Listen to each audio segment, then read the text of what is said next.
Hello everyone, hope you are doing well. Welcome back to my channel. This is Dr. Himanshu Agrawal. Before starting the session, don't forget to like, share and subscribe my channel to hit the bell icon for notifications. आज का ये lecture investigation के ऊपर based है। Investigation को हम हिंदी में शोध कहते हैं। कई बार आप लोग इन्वेस्टिगेशन को रिसर्च के नाम से भी जानते हैं। इन्वेस्टिगेशन हो या रिसर्च हो या शोध हो, सब एक ही तरह की बातें हैं। इन्वेस्टिगेशन एक इंडिविजुअल करे या एक कंपनी इन्वेस्टिगेशन करे, एक जैसा ही मेथड है, एक जैसा ही प्रोसेस है। आज हम इस शॉर्ट लेक्चर में इन्वेस्टिगेशन की जो मेन पॉइंट्स हैं, क्रक्स हैं, उनको जानेंगे और बहुत ही सिंपल तरीके से जानेंगे। इसमें कोई भी प्लेगरिज्म का इशू नहीं है, ये मेरा खुद का अपना स्वयं का मैटर है। देखिए, जब हम एक इन्वेस्टिगेशन करना चाहते हैं तो हम उसके अंदर इफेक्टिव इन्वेस्टिगेशन करना चाहते हैं। हम ये चाहते हैं कि हम जो इन्वेस्टिगेशन करें, वो इन्वेस्टिगेशन जो उद्देश्य हम ले रहे हैं, जो हाइपोथेसिस हम ले रहे हैं और जिस सोच के साथ हम आगे बढ़ना चाह रहे हैं, वो सोच, वो उद्देश्य और वो हमारा परिकल्पना या हमारे हाइपोथेसिस हमको बिल्कुल सत्यता के नज़दीक वाले पॉइंट पे प्राप्त हो। अब ये बात चाहे एक इंडिविजुअल रिसर्च में अप्लाई करें या एक ऑर्गेनाइजेशनल रिसर्च में अप्लाई करें, बात बिल्कुल एक जैसी है, तरीका बिल्कुल एक जैसा है। हर इन्वेस्टिगेटर को कुछ इन्फॉर्मेशन कलेक्ट करनी होती हैं, चाहे तो वो इन्फॉर्मेशन हो, चाहे वो डाटा हो। लेकिन वो इन्फॉर्मेशन, वो डाटा एक पर्टिकुलरली तरीके में हमें इकट्ठी करनी होती है। वो तरीके क्या हैं?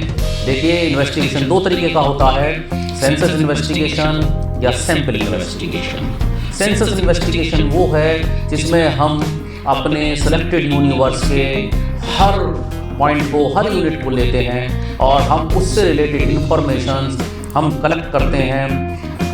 कोई भी यूनिट हम उसके अंदर नहीं छोड़ते हैं। लेकिन सैंपल इन्वेस्टिगेशन एक अलग तरीके की चीज़ है। सेंसस इन्वेस्टिगेशन थोड़ा सा डिफिकल्ट होता है, ब्रॉड होता है, लेकिन सैंपल इन्वेस्टिगेशन थोड़ा शॉर्ट होता है।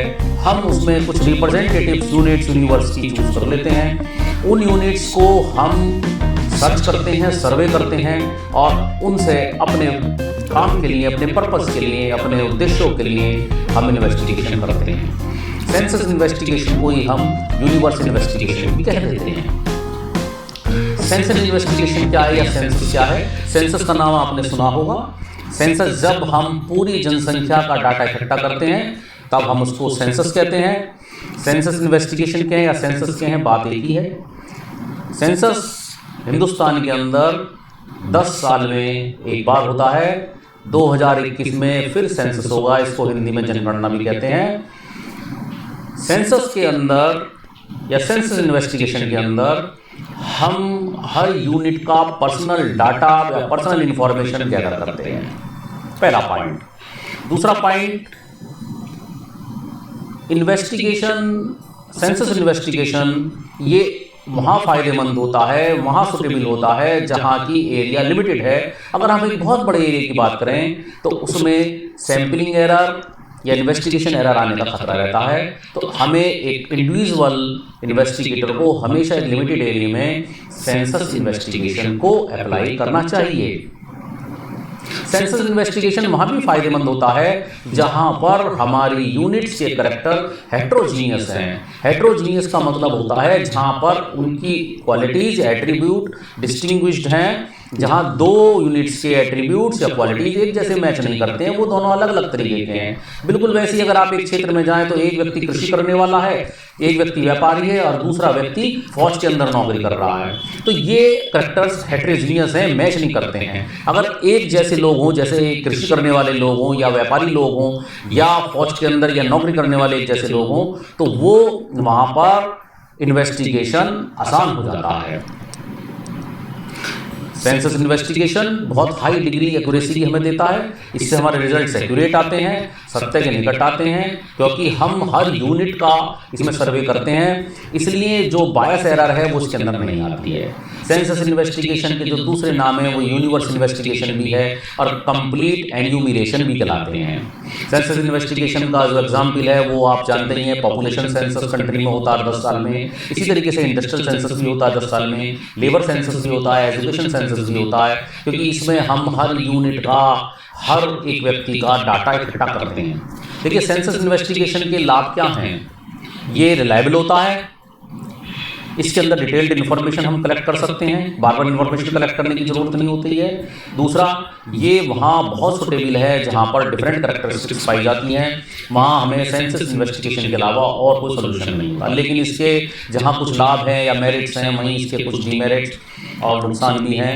देखिए ये कंपेरेटिवली एक्सपेंसिव होता है, इसके अंदर पैसा बहुत खर्च होता है, क्योंकि जब आप हर अपने यूनिवर्स के हर यूनिट के पास जाएंगे, उसका डाटा इकट्ठा करेंगे, तो आपको अपना एक बजट बनाना पड़ेगा, आपको स्टाफ भी रखना पड़ सकता है, आपको ट्रैवल भी करना पड़ सकता है, ये टाइम भी लेता है और इसके अंदर स्टाफ और लेबर देखिए अभी बात हुई थी लगती है, और ये वहाँ फिट नहीं है जहाँ पर यूनिट्स इनफाइनाइट हैं, जहाँ हमें पता ही नहीं कितनी यूनिट्स हैं, अभी तो हमें देखना ही है, ढूंढ नहीं है, वहाँ यूनिट्स का पता ही नहीं है। देखिए सैंपल इन्वेस्टिगेशन की बात करते हैं, जो दूसरा इन्वेस्टिगेशन का पार्ट है। सैंपल इन्वेस्टिगेशन ये वहाँ पर बहुत ज़्यादा पॉपुलर है, जहाँ per day to day activities के बारे में हमें जानना होता है।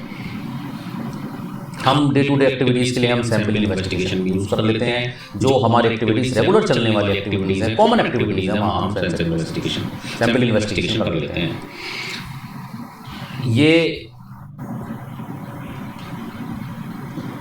ये लिमिटेड एरिया में, वाइड एरिया में या एक्सटेंसिव एरिया में हर जगह इक्वली वर्क कर सकता है। सैंपल इन्वेस्टिगेशन का ऐसा कुछ नहीं है कि जहाँ पर पॉपुलेशन ज़्यादा हो या कम हो, ये कहीं भी कैसा ही स्थिति हो, सब में हम सैंपल इन्वेस्टिगेशन कर सकते हैं, इसका कोई ऐसी लिमिट नहीं है।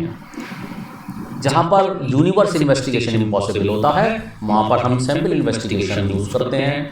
अब देखिए जहाँ इनफाइनाइट है सिचुएशंस, जहाँ पर हमको पता ही नहीं है कि कितना हमारे पास यूनिवर्स है, और जहाँ पे बहुत क्षेत्र वाइड फैला हुआ है, वहाँ हम सैंपल इन्वेस्टिगेशन कर लेते हैं। ये केवल वहीं सक्सेसफुल है जहाँ पर एट्रीब्यूट्स यूनिट्स के सेम हैं या मिलते जुलते हैं। अगर डिफरेंशिएटेड या वेरीड एट्रीब्यूट्स हैं या उसके अंदर कोई डाइवर्सिफिकेशन है, तो वहाँ पर ये पॉसिबल नहीं है। सैंपल इन्वेस्टिगेशंस के मेरिट्स क्या होते हैं? ये पैसा बचाता है, ये समय बचाता है और ये लेबर बचाता है, क्योंकि आप एक छोटे हिस्से को रिप्रेजेंटेटिव मानते हुए उसको लेकर और उसके अंदर हम इसको सर्वे करते हैं। ये रिलायबल होता है अगर हमने सैंपल साइंटिफिकली सेलेक्ट किया है। आगे आने वाले आप मेरी दूसरी सीरीज में किस तरीके से सैम्पलिंग करनी है, उसके कौन कौन से तरीके हैं, वो सब जान सकते हैं। आप लगातार मेरे चैनल को देखते रहिए। Sample can be tested if another sample from the same universe is taken. हम सैंपल को टेस्ट कर सकते हैं और दूसरा सैंपल भी हम वहाँ से ले सकते हैं। इस पॉइंट का मतलब ये है कि अगर हमने एक यूनिवर्स में से एक सैंपल निकाला है, तो हम उसी यूनिवर्स में से सेम एट्रीब्यूट का दूसरा सैंपल निकाल के पहले सैंपल के रिजल्ट्स को ये चेक कर सकते हैं कि वो रिजल्ट हमारे सही थे या हमारे रिजल्ट नहीं थे। और ये इनफाइनाइट यूनिवर्स में भी हमारा पॉसिबल है, बिल्कुल फिट है, हम सैंपल बना सकते हैं। अब देखिए इसके डिमेरिट्स क्या क्या हैं। इसके अंदर संपूर्ण सत्यता या संपूर्ण करेक्टनेस नहीं आ सकती, कहीं ना कहीं इसके अंदर सैंपलिंग एरर रह जाती है। ये जहाँ पर डिफरेंट कैरेक्टरिस्टिक्स अवेलेबल हैं, वहाँ पर ये पैटर्न या ये सैंपल इन्वेस्टिगेशन पॉसिबल नहीं है। वहाँ हम सैंपल सेलेक्ट कर कर उन लोगों के बारे में रिजल्ट नहीं निकाल सकते, क्योंकि एक सैंपल का जो रिजल्ट हम निकालेंगे वो दूसरी जगह वो अप्लाई नहीं हो पाएगा। सैंपलिंग एरर में कई बार सैंपल कलेक्ट करते समय या सैंपल सेलेक्ट करते समय हमारी बायस आ जाती है, बायस ऑफ इन्वेस्टिगेटर, कि किसको लें और किसको ना लें।